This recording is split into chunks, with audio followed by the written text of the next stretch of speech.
you know. I like Grand Theft Auto. The storyline, that's pretty cool. All right, can you tell us what that storyline is? Basically, the goal in it is to like get money and steal money from people. Do heists. You do heists and stuff, and like We're rob. gonna cut this one. You rob banks. You rob like jewelry stores, and the goal is to just get as much money as you can. And there's like a storyline that goes along with it. And you have to do certain missions for people to keep going into the storyline further and further. I like Mafia a lot, like Mafia 2, the game, and I feel like I like that a lot because I'm like really interested in that era in the United States, like back then.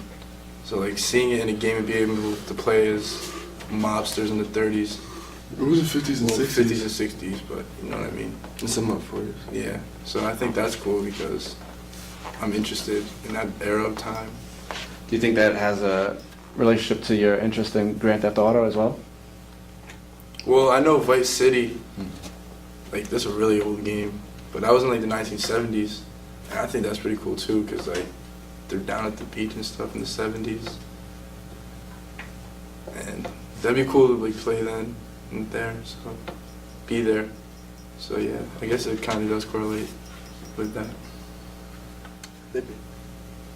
I feel like my storyline would be like how a lot of others are. Like a guy that came from nothing and then he just comes up to the top and just gets a lot of money. Just is the man. I feel like that's how mine would be. Why do you think that type of story works well in a video game? Because people wish that like they could like Do that. They just do that get real themselves life. up to that like point and be rich.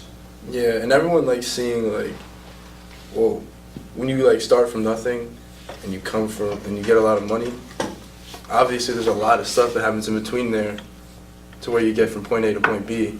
So I feel like you could do whatever you want basically within that space that you have in someone's life. So that would be good and make it interesting. Just play around with that. What does their presence do for you? What does it mean to see or meet Leonardo da Vinci or George Washington? It makes it more surreal. Like that could actually happen maybe one day. I don't know. I think it's kind of cool that you meet actual people in a game that's not real.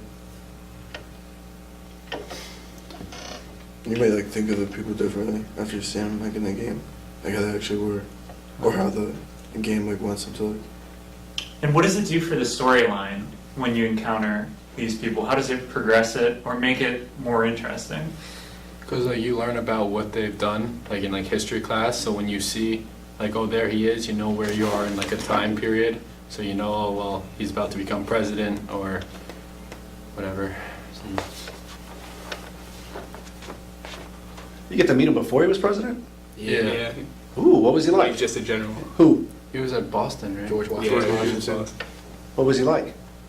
It was nice. He's a general. He was basically the man, like everyone Yeah, he like liked him. led everyone to attack. Everyone liked him? Or was it just him with his soldiers, or who was he with? The soldiers and they were fighting the British, the Red Coast. He was the man, huh? What made him the man? Respect. Like, he knew what to do and everything, had basic maps. Nobility, he was very noble. How was he noble? How did they make him seem noble in the game? He Because just, he wasn't scared to like fight other people. even though they were like overpowered them, like the British should have like kicked our butt, but he led them to victory, and nobody thought he could. So people got a lot of respect for him for that, and seeing him in the game just makes it like cooler. Oh.